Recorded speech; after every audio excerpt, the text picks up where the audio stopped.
ಓಂ ಹ್ರೀಂ ಭೈರವಿ ಕ್ಲೌಂ ಹ್ರೀಂ ಸ್ವಾಹ. ಓಂ ನಮೋ ಭಗವತೆ ರುದ್ರಾಯ ನಮಃ. ನಮಸ್ಕಾರ. ಜ್ಯೋತಿಷಕ್ಕೆ ಸಂಬಂಧಪಟ್ಟಂತೆ ನಾನು ಮಾತಾಡೋದಾದ್ರೆ ಬಹಳಷ್ಟು ವಿಚಾರಗಳಿದೆ. ಇದರಲ್ಲಿ ನಾನು ಜನಗಳಿಗೆ ಹೇಳುವಂತದ್ದು ಏನಂತಂದ್ರೆ, ಜ್ಯೋತಿಷದಲ್ಲಿ ಬಹಳ ಮೋಸ ನಡೀತಾ ಇದೆ. ಅದರಲ್ಲಿ ದೊಡ್ಡ ದೊಡ್ಡ ಪೂಜೆಗಳು, ಕಾಸ್ಟ್ಲಿ ಪೂಜೆಗಳು, ರುದ್ರಾಕ್ಷಗಳು, ಆಮೇಲೆ ಮಾಲೆಗಳು, ಆಮೇಲೆ ಬ್ರಾಸ್ಲೆಟ್ಗಳು, ಟ್ಯಾರೋಟ್ ಕಾರ್ಡು, ಆಮೇಲೆ ತುಂಬಾ ಹಾಸ್ಯಾಸ್ಪದವಾಗಿರುವಂತಹ ರೆಮಿಡೀಸ್ ಅಲ್ಲಿ ಬಂದು ನಿಮ್ಗೆ ನೋಡೋದಾದ್ರೆ ನಂಬರ್ ಬರೆದು ಅದನ್ನ ಸುಟ್ಟಾಕಿ ಅಂತ ಹೇಳೋದು ನ್ಯೂಮರಾಲಜಿಸ್ಟ್ಗಳು, ಹೆಸರು ಚೇಂಜ್ ಮಾಡ್ಕೊಳ್ಳಿ ಅಂತ ಹೇಳುವಂತ ನ್ಯೂಮರಾಲಜಿಸ್ಟ್ಗಳು, ಈ ನಂಬರ್ ಅಲ್ಲಿ ಇರತ್ತೆ ಅಂತ ಹೇಳುವಂತವ್ರು, ಈ ತರ ನಾನಾ ರೀತಿಯ ಜ್ಯೋತಿಷದ ಪದ್ಧತಿಗಳನ್ನು ನೋಡಿದಾಗ ಇವೆಲ್ಲ ಜ್ಯೋತಿಷ್ಯ ಅಲ್ಲ. ಬೃಹತ್ ಪರಾಶರ ಹೋರಾಶಾಸ್ತ್ರದಲ್ಲಿ ಇರುವಂತಹ ಪರಿಹಾರಗಳನ್ನೇ ಫಾಲೋ ಮಾಡಬೇಕು. ಅದರಲ್ಲಿ ದಾನ ಮತ್ತು ಮಂತ್ರ ಜಪಗಳಿಗೆ ಬಹಳಷ್ಟು ಮಹತ್ವ ನೀಡಲಾಗಿದೆ. ಯಾಕೆಂದ್ರೆ ಮಂತ್ರಗಳಿಗಿರುವಂತಹ ವೈಬ್ರೇಷನ್ ಇಂದ ಮಾತ್ರ ಗ್ರಹಗಳ ಒಂದು ನೆಗೆಟಿವ್ ಎಫೆಕ್ಟ್ ನ ಕಡಿಮೆ ಮಾಡಬಹುದು ಅನ್ನೋ ಒಂದು ಕಾರಣಕ್ಕಾಗಿ.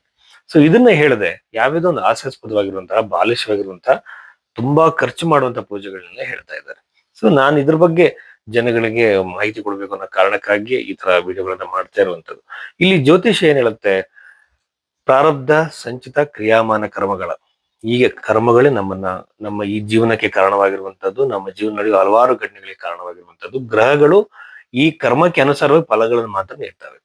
ಸೊ ನಮಗೆ ಇರುವಂತಹದ್ದೇನು ಜ್ಯೋತಿಷದಿಂದ, ಪತಂಜಲಿ ಮಹರ್ಷಿ, ಈಗ ಪತಂಜಲಿ ಯೋಗ ಸೂತ್ರವನ್ನು ನೋಡಿದ್ರೆ ಹೇಯಂ ದುಃಖಂ ಅನಾಗತಂ ಅಂತ, ಅಂದ್ರೆ ದುಃಖವನ್ನ ಕಡಿಮೆ ಮಾಡಿಕೊಳ್ಳುವುದಕ್ಕೆ ಉದ್ದೇಶ ಈ ಜ್ಯೋತಿಷಕ್ಕಿದೆ. ಇದರಲ್ಲಿ ಮುಖ್ಯವಾಗಿ ನಾವು ಒಂದು ಪರಿಹಾರಗಳನ್ನು ಮಾಡಿ ಆ ನೆಗೆಟಿವ್ ಎಫೆಕ್ಟ್ ನ ಕಡಿಮೆ ಮಾಡ್ಕೋಬಹುದು.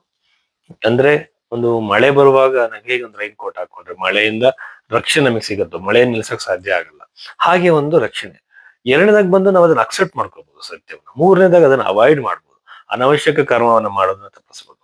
ಹೀಗೆ ಜ್ಯೋತಿಷನ ಇಷ್ಟು ಪ್ರಯೋಜನಗಳಿವೆ. ಮ್ಯಾಜಿಕಲ್ ರೆಮಿಡಿ ಹಾಗೆ ಇಡೀ ಜೀವನವನ್ನು ಯಾರು ಬದಲಾವಣೆ ಮಾಡೋಕ್ಕಾಗಲ್ಲ. ಪ್ರೀ ಡೆಸ್ಟಿನೇಡ್ ಆಗಿ ಎಷ್ಟೋ ಘಟನೆಗಳು ಮುಂಚಿತವಾಗಿ ನಿರ್ಧಾರವಾಗಿರುತ್ತೆ. ಸೊ ಇದನ್ನ ತಿಳ್ಕೊಬೇಕೆ ಹೊರತು ಕೆಲವರು ಹಾಸ್ಯಾಸ್ಪದವಾಗಿ ನನ್ನ ಲಾಟರಿ ನಂಬರ್ ಹೇಳಿ, ಅಥವಾ ಜ್ಯೋತಿಷ ಆಗಿದ್ರೆ ನಿಮ್ ಜೀವನ ನಿಮಗೆ ಗೊತ್ತಿಲ್ಲ, ನೀವೇನ್ ಹೇಳ್ತೀರಾ ಅನ್ನುವಂಥದ್ದು ಏನೇನೋ ಮಾತಾಡ್ತಾರೆ. ಜ್ಯೋತಿಷಕ್ಕಿರೋ ಲಿಮಿಟೇಷನ್ ಅವ್ರು ಅರ್ಥ ಮಾಡ್ಕೊಂಡಿಲ್ಲ.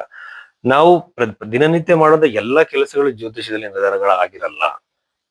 ಮೇಜರ್ ಇವೆಂಟ್ಗಳನ್ನ ನಾವು ಪ್ರೆಡಿಕ್ಷನ್ಸ್ ಕೊಡ್ಬೋದು, ಅದು ಕೂಡ ಬರ್ತ್ ಟೈಮ್ ಕರೆಕ್ಟ್ ಆಗಿರ್ಬೇಕಾಗತ್ತೆ, ಅಥವಾ ಹಸ್ತ ಸಾಮುದ್ರಿಕೆ ಮೂಲಕವಾಗಿ ಕೂಡ ಹೇಳ್ಬೋದು. ಸೊ ಈ ಮೂಲಕವಾಗಿ ನೋಡೋದಾದ್ರೆ ಆ ಬಹಳ ಡೀಟೇಲ್ ಆಗಿ ಜಾತಕವನ್ನು ನೋಡಿ ಹೇಳ್ಬೇಕು.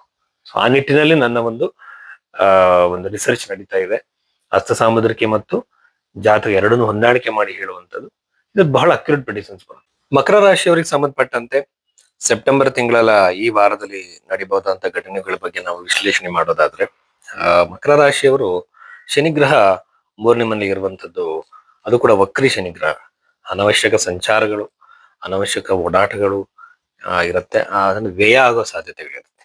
ಯಾಕೆಂದ್ರೆ ಮೂರನೇ ಮನೆ ಅಷ್ಟು ಉತ್ತಮವಾಗಿರುವಂತದ್ದಲ್ಲ. ಹಾಗೇನೆ ಮಕರ ರಾಶಿಯಿಂದ ಮೂರನೇ ಮನೆಯಲ್ಲಿ ಶನಿ ಇರುವಂತದ್ದು, ಒಬ್ರು ನಾಡಿ ಸಿದ್ಧಾಂತದಲ್ಲಿ ಕೆಲವು ವಿಷಯಗಳನ್ನ ಹೇಳ್ತಾ ಇದ್ರು. ಮೂರನೇ ಮನೆಯಲ್ಲಿ ಒಂದು ಪಾಪಗ್ರಹ ಇದ್ದಾಗ ಇವರ ಮಾವಂದಿರಿಗೆ ಸಮಸ್ಯೆಗಳು ಉಂಟಾಗೋ ಸಾಧ್ಯತೆ ಇರುತ್ತೆ, ಅನಾರೋಗ್ಯ ಕ್ರಿಯೇಟ್ ಆಗೋ ಸಾಧ್ಯತೆಗಳಿರುತ್ತೆ. ಎರಡನೇ ಮನೆಯಲ್ಲಿ ರಾಹು ಇರುವಂತದ್ದು, ಅಬ್ಸ್ಟ್ರಕ್ಷನ್ಸ್, ಹಣಕಾಸಲ್ಲಿ ಖಂಡಿತವಾಗೂ ವ್ಯಯ ಆಗುತ್ತೆ, ಲಾಸ್ ಆಗೋ ಸಾಧ್ಯತೆ ಇರುತ್ತೆ. ಯಾವ ಕಾರಣಕ್ಕೂ ಇನ್ವೆಸ್ಟ್ಮೆಂಟ್ ಗಳನ್ನ ಮಾಡಬೇಡಿ. ಕಣ್ಣುಗಳಿಗೆ ಸಂಬಂಧಪಟ್ಟಂತ ಇಶ್ಯೂ, ಹಲ್ಲುಗಳಿಗೆ ಸಂಬಂಧಪಟ್ಟಂತ ಇಶ್ಯೂ ಈ ರಾಶಿಯವರಿಗೆ ಬರೋ ಸಾಧ್ಯತೆ ಇರುತ್ತೆ. ಆಮೇಲೆ ಸೂರ್ಯಗ್ರಹ ಕೂಡ ಅಷ್ಟಮದಲ್ಲಿ ಇರುವಂತದ್ದು, ನಿಮ್ಮ ಕುಟುಂಬದಲ್ಲಿ ಒಂದು ಪ್ರಾಪರ್ಟಿಗೆ ಸಂಬಂಧಪಟ್ಟಂತ ಇಶ್ಯೂ ಕ್ರಿಯೇಟ್ ಆಗಬಹುದು. ಆನ್ಸೆಸ್ಟ್ರಲ್ ಪ್ರಾಪರ್ಟಿ, ಪಿತ್ರಾರ್ಜಿತ ಆಸ್ತಿಗೆ ಸಂಬಂಧಪಟ್ಟಂಗೆ ಏನಾದ್ರು ಕಿರಿಕಿರಿ, ಏನಾದ್ರೂ ಒಂದು ವೈಮನಸ್ಸು ಉಂಟಾಗುವ ಸಾಧ್ಯತೆ. ಯಾಕಂದ್ರೆ ಮೂರನೇ ಮನೆಯಲ್ಲಿ ಕೂಡ ಪಾಪಗ್ರಹ ಅಷ್ಟಮದಲ್ಲಿ ಇದಿರೋದ್ರಿಂದ ಖಂಡಿತವಾಗ್ಲೂ ಸಹ ಇದು ಅಣ್ಣ ತಮ್ಮಂದ್ರ ಮಧ್ಯೆ ಕಿರಿಕಿರಿ ಉಂಟಾಗುವಂತ ಸಾಧ್ಯತೆ ಇರುತ್ತೆ. ಬಟ್ ವ್ಯಾಪಾರಿಗಳಲ್ಲಿ ದೊಡ್ಡ ಮಟ್ಟದ ಲಾಭವನ್ನ ಖಂಡಿತವಾಗ್ಲೂ ನೋಡುದು, ರಾಹು ಇರೋದ್ರಿಂದ ವ್ಯಾಪಾರಿಗಳಿಗೆ ಅನುಕೂಲ ಆಗುತ್ತೆ. ಹಾಗೆ ತಾಯಿ ಆರೋಗ್ಯದಲ್ಲಿ ಅನನುಕೂಲ ಆಗುತ್ತೆ ಸಾಧ್ಯತೆ ಇರುತ್ತೆ ಈ ರಾಶಿಯವರಿಗೆ, ಮಕರ ರಾಶಿಯವರಿಗೆ. ಬಟ್ ಇದು ಬಹಳ ಉತ್ತಮವಾಗಿರೋ ಸಮಯ ಯಾರಿಗೆ ಅಂದ್ರೆ, ಭೂಮಿ ಖರೀದಿ ಮಾಡಿ ಮಾರುವಂತಹ ರಿಯಲ್ ಎಸ್ಟೇಟ್ ಉದ್ಯಮಿಗಳಿಗೆ, ಹಾಗೇನೆ ಮನೆ ಕಟ್ಟಬೇಕು ಅಂತಿದ್ದಂಥವ್ರಿಗೆ ಗೃಹ ನಿರ್ಮಾಣದ ಅವಕಾಶ ತುಂಬಾ ಚೆನ್ನಾಗಿ ಆಗೋ ಸಾಧ್ಯತೆ ಇದೆ.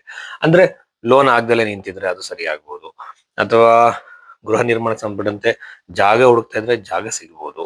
ಹಲವಾರು ತರ ಮಾರಾಟಕ್ಕೆ ಇಟ್ಟಿದ್ರೆ ಮಾರಾಟ ಕೂಡ ಆಗ್ಬೋದು. ರಿಯಲ್ ಎಸ್ಟೇಟ್ ಸಂಬಂಧಪಟ್ಟಂತ ಯಾವುದೇ ತರದ ಒಂದು ವ್ಯವಹಾರ ಇದು ಕೂಡ ಮಕರ ರಾಶಿಯಲ್ಲಿ ಹುಟ್ಟಿದಂತವ್ರಿಗೆ ಉತ್ತಮವಾಗಿರುವಂತಹ ಟೈಮ್ ಇದಾಗಿದೆ. ಸೊ ಅಭಿವೃದ್ಧಿನ ಖಂಡಿತವಾಗ್ಲೂ ನೋಡ್ತೀರಾ. ಹಾಗೆ ಸಪ್ತಮದಲ್ಲಿ ಶುಕ್ರ ಗ್ರಹ ಇರುವಂತದ್ದು, ಖಂಡಿತವಾಗ್ಲೂ ಸಹ ದೂರ ಆಗಿರುವಂತಹ ವ್ಯಕ್ತಿಗಳು ಪ್ರೀತಿಯ ವಿಚಾರದಲ್ಲಿ ಹತ್ರ ಆಗೋ ಸಾಧ್ಯತೆ ಇರುತ್ತೆ.